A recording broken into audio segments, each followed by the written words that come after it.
Here is the step-by-step video tutorial on how you can create your ByBit API keys.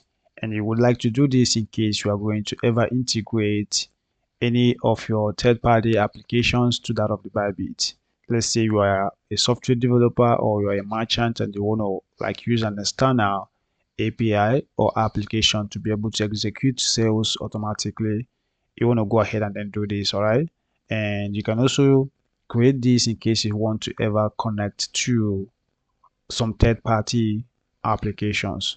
So what's the first thing you need to do is once you are logged in into your dashboard, you can go to your profile section right here, and then when you get down, you can see where we'll have something like API. And as you can see, I'm doing this with my computer right here, but if you want me to record the tutorial on how you can do this with your phone, I'll be also glad to do that. But it's really very simple. Once you are logged into your application, just go to your profile, click on it, and you should be able to find this particular link that says that this particular tab here where we'll have API, and then you can click on it, and of course it's going to bring you to this interface. This is basically where you will be able to create your API key, and it says something like create API keys for the safety of your assets. Your API secret key will only appear once upon creation and hidden afterwards. So that means that you need to take note of your API keys once you see them right here. So to acknowledge this, we'll go ahead and hit on where it says understood, and it's going to open this interface for us. So once you are actually on this particular interface, you can take a look at what it does right here.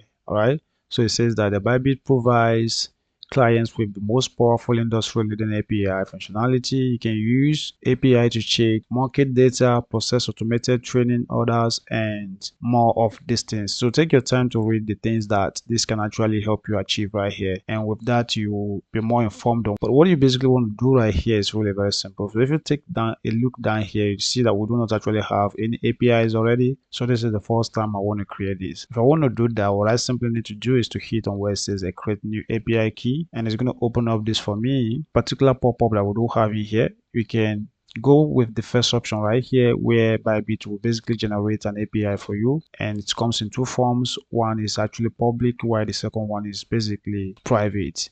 All right, and down here, and basically before I move to the second one, this one is actually going to really be encrypted, so it's really very secure. And for the second one right here, we just call the self-generated API keys. With this one, you can actually use a third-party API to really generate that. It's actually called the self-generated API keys, which basically operates with something like a RSA encryption. And then ByBit is going to actually ask you to provide the public key if you go through this route right here. But I want to make use of the first one right here, which is just going to get generated by that of the ByBit. So if you want to go with the second one right here, that's fine.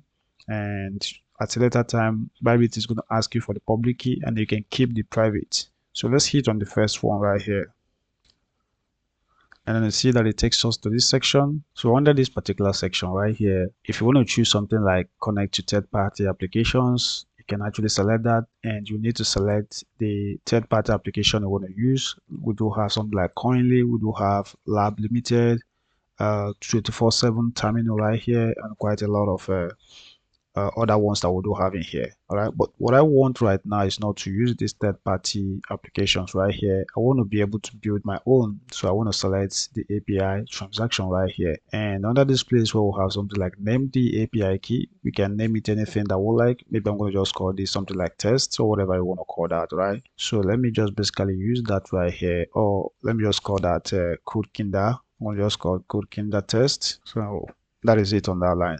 And down here, you can select any of these permissions that you do have in here, depending on your situation. If you want to be able to allow your application to read and write, you can select the first one right here, where you can actually allow a read and write permission on this. But if you want a read only, you can select this one that says read only right here. And this one is really recommended if you are actually going for connect to third-party application right here, and of course depending on what you really want to do with the third-party application. But most of the time this one is actually really recommended for you to use that on that. But I'm actually going to go with API transactions, so I want to allow that to read and write so that I can have the full functionalities that I would like to build into the application. So under this section where we do have API key permission right here, I've already selected the read and write, which is fine. But down here, you see that this one is just selected by default, which says no IP restriction right here. and that's just fine for what you want to do right here. And let's say for instance you want to like prevent some IPs on this particular thing in here. All you need to do is you just select this one that says only IPs with permission granted are allowed to access the open API, and in that case you need to provide the IP that you want to allow. Once you provide them right here, you're going to go ahead and make use of that. All right, but I don't want to provide any IPs right here, so I'm just testing this locally for now, and I'm going to just select this particular one. Then if you get down here, we would have these are the read and write permissions you can actually give. Let's say for instance you just want to give permission to others, you can select others, if you want positions, all of these things right here. All right, even peer-to-peer, if you get down, you're going to see where we do have peer-to-peer. So I think for now I'm not a merchant, so I wouldn't actually have this activated. But people who have merchants, they can place orders, they can actually execute orders, they can place ads right here. So that is just how that is. So if you want to even like automatically select everything on the right hand side in here, you can use unify the trade in here, and it's going to basically go ahead and select this for you. All right, so if you get down here under assets, let's say you want to give access to this to be able to like transfer your account, you can go ahead and select this one, or just put the check mark to the ones that you basically want in here. Okay, so but I don't want that for this. I don't want that for that. I don't want an account transfer and sub account transfer, so I'm going to just leave that particular one empty, and I can basically go ahead and hit on where it says something like submit right here. So I think I even like this convert history right here. Maybe I should just basically add this particular one to it. That's fine. And that is just that, guys. So that one is just basically going to help us convert to any currency that we kind of use. So I think it's just, should we also add this one? Yeah. So I think it's okay this way, and we can go ahead and then hit on where it says let's submit this form right here, and it's going to go ahead and take us to the next stage. And of course it's going to try to verify whether this is really you or not. So you need to enter your verification right here, and that has to be done with that of your Google authentication right there. So you need to open up your Google authentication and then get the latest key and then put that right there. And I believe that has been sent. So if I check my email, you see that that's kind of showed up right here. So get that opened up, and I want to go ahead and then fill that in right there. So I'm going to put that in here, and then for the Google authentication, this is going to be, this is 6.5. So let's hit on next step right here. All right, so if everything works just fine, it's going to print out this right here. It's going to say key successfully added, and I'm going to just basically blow out my API keys and that of the API secret key right here, so you don't actually need to see that.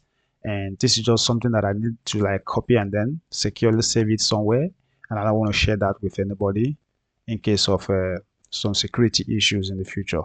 So that's just what it is, guys. So if you want to create an API key with that of the ByBit, this is just basically how you can actually grab or create that. So let's make sure that we'll keep that safe.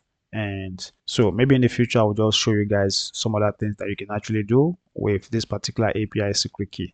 All right, so remember that you may this is only, you are only allowed to see these keys just once. All right, so make sure that you kind of save that. Don't allow people to really see that. So finally, you just basically need to click on where it says understood, and that will just get added. All right,